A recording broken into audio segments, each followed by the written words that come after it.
Hello viewers, তো ইমোতে কিভাবে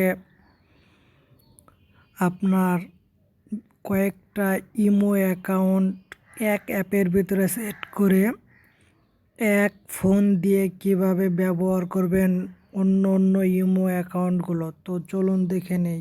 প্রথমে ইমো অ্যাপের ভিতরে যাওয়ার পরে আপনি চলে যাবেন আপনার প্রোফাইলে আসার পরে সুইটেবল অ্যাকাউন্ট আসার পরে এইখানটায় দেখতে পাচ্ছেন যে অ্যাড অ্যাকাউন্ট। তো অ্যাড অ্যাকাউন্টের পর ক্লিক করার পরে এখানে আপনার ফোন নাম্বার চাবে আপনার আরেকটা ইমো অ্যাড করার জন্য। তো আমি আরেকটা ইমো অ্যাড করে দিই।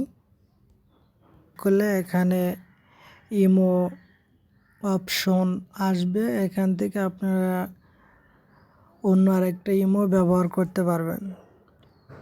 তো ভিডিওটি ভালো লাগলে লাইক কমেন্ট শেয়ার করবেন। আর নতুন টিপসটা জানার জন্য অবশ্যই একটা লাইক দিয়ে যাবেন।